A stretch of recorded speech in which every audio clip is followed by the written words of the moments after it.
maanta oo aan aad ugu faraxsanahay hadaan ururka dhalinyarada geedo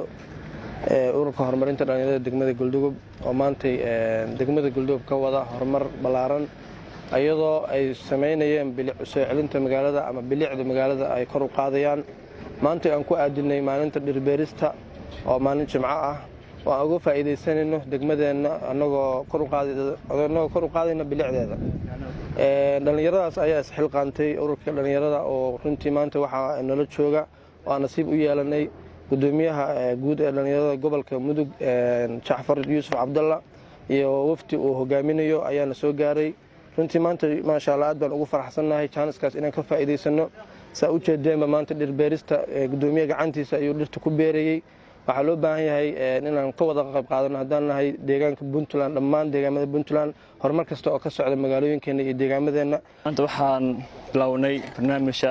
mashruuc dhirbeerista oo aanu ka bilownay degmada Galdogob dhaxdeeda ugu horeen barnaamijkani dhirbeerista ah waxaan ugu mahadcelinaynaa gudoomiyaha dhalinyarada gobolka Mudug Jaafar Yuusuf Cabdalla iyo team hogaaminayo oo noo soo booqday gobolka inay maanta nasiib noo yeeshay inay dhirta maanta inay la beeraan waxaan u talagalnay deegaanka Galdogob in aanu ka dhigno deegaan quruxsan oo runtii dhir aad u fara badan ka baxayso deegaan wada cagaaran barnaamijkan waa bilow ma aha dhammaad hadoo leedmo waxaan ugu talagalnay inaan ku beerno ugu yaraan 5,000 oo geed oo kala duwan oo qaarkood qumbe yihiin qaarkood timir yihiin qaarkood mimiriyaasha hadda aan bilownay yihiin si aan magaalada Galdogob aan uga qaadano bilicda magaalada iyo sarookaca quruxda magaalada Galdogob Galdogob waxay aan ku tahay waa meel yarada hawd deegaanada yarada hawdka bay aad ku tahay Galdogob oo runtii lagu magacaabo waana ciid cargaduud ah ku fiican beerista dawladeedmo marka waxa aad u xeelinaya gudoomiyaha Jaafar waa maanta argaysiin isagoo mantaqaan la beerayay geedkan juhdi iyo dadaal noo soo bixiyay noo imaado Galdogob aad u xeelinaa gudoomiyaha waxa leenahay gudoomiyaha degmada waaye waa meesha waxa weeye xukunkaadu mantaqaan oo ka taliyo waxa leenahay sanoqodkaagu yuusan ugu yaraan noo soo noqo hadwaleedmo dhiirigelinta dhalinyarada waa muhiim in dhalinyarada dhiirigeliyo oo gacanta la hayo muhiim waaye barnaamijka waxa naga taageeray oo runtii aan ka aruurinay waxay tahay bulshada reer Galdogob dhexdeeda ganacsato macallimiin bulshada Galdogob baa ka qayb qaatay barnaamijkani urur dhalinyarada wuxuu yahay fuliyay barnaamijkan waxa uu leeyahay cilina Cabdullaahi Absuleeman oo nagala jooga dawladda hoose degmada Galdogob ahna la taliyaha gudoomiyaha degmada Galdogob matalan markuu maqayn gudoomiyaha afka gudoomiyaha ku hadla aad u helna gudoomiyaha iyo dawladda hoose oo barnaamijka maanta koobjoog ka ah si aan waxba u qaldamin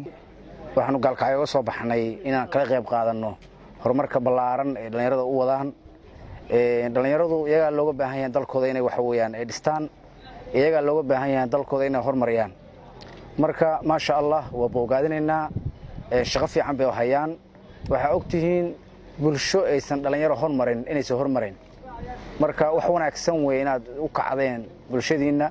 inaad u adeegaysaan u qareemaysaan dhalinyaradii inaad maxaa la oran jiray dhalinyaradii aad jahaynaysaan runtii hadii aan dhalinyarada la jahayna wax badan baa naga qaldamaya waxaan ku boogaadinayaa gudoomiye maxamed jaamac ciise iyo tiimka dhalinyarada degmada Galdogob runtii wax qabadka ballaaran ee muujiyeen waliba isxilqaanka oo iska wax u qabsada ah ay muujiyeen waliba waxaan oran karaa waxay hormuud u yihiin dhammaan gobolka Mudug bay hormuud u yihiin ma oran karaa xagga dhaqdhaqaaqa dhalinyarada iyo horumarintooda marka waxaan leeyahay dhammaan waa boogaadinayaa bulshada reer Galdogob barnaamijkan waa isku tashi hay'ad ma bixin cid kale ma bixin degmada Galdogob bulshada qaybadeeda kala duwan ayaa laga soo aruuriyay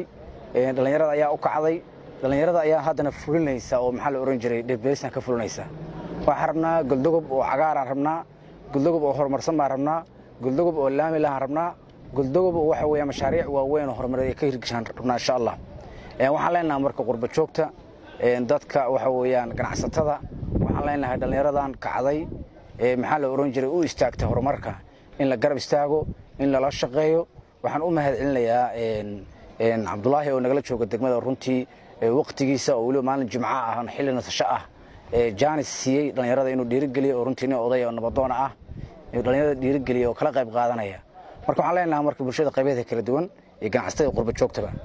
Galdogob waa dhaqaaqday Galdogob la garab istaago waxaan rajaynaynaa insha Allah hadduu Alle idmo Galdogob oo waxa weeyaan kaabayaasha dhaqaalaha meel fiican ka gaartaan rajaynaynaa runtii intii shalay aan joognay waxaan arkaynay population aad u fara badan magaalooyinka waxa lagu qiimeeyaa waa population weeyaan isku socod xag ganacsiga magaalada dhaqdhaqaaq fiican baa ka socda population fiican baa jooga marka waxa loo baahan yahay markaabayaasha dhaqaalahana in laga taageero bulshada ay isku tashato annaga hadaan isku tashanno annaga wax qabsan karnaa annaga cid kale meel kale noogu raadin reer Galdogob wax qabsan karaa reer Galdogob isgarab istaagaan ganacsatada dhaqaalaha ay bixiyaan qof kasta oo wax haysto wax ku yabooho waxa weeyaan Galdogob waxa laga dhigi karaa waxa weeyaan magaalo weyn oo waxa weeyaan Soomaaliya ay ku soo hirtaa laga dhigi karaa marka dhalinyaradu waa soo kaceen waa soo jeesteen waxay u baahan yihiin garab istaag iyo gaashaan bay u baahan yihiin marka waxaan leenahay bulshada hala garab istaago dhalinyarada shaqaynaysa firfircoon mar labaad waxaan u mahadcelinayaa tiimka aniga ila socday oo uu mataqaanaa lambar 1 u yihiin bahda Kasmaal Media oo runtii taageero fiican iyo garab istaag dhalinyarada u muujiyay inay u baahiyaan mashruucan iyo horumarinta dhalinyarada ay wadaan waxaan leenahay nadaara iyo maxaa la oran jiray iimaan way ku mahadsan yihiin in maxaa la oran jiray dhalinyarada ay garab istaagaan aad iyo aad waxaan u soo dhaweynayaa dhalinyarada degmada Galdogob gudoomiyaha dhalinyarada Mudug ee ka yimid magaalada madaxda ee mataqaa gobolka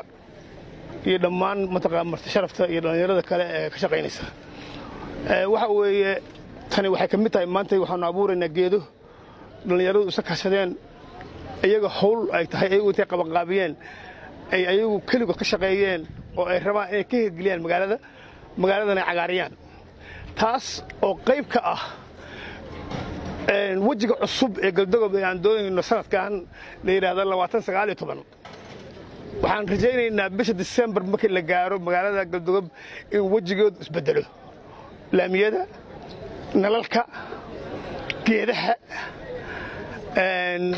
iyo wax kale badan meel walba in magaalada bedesho oo bilicda oo dadkii awal joogi jiray magaaladaanu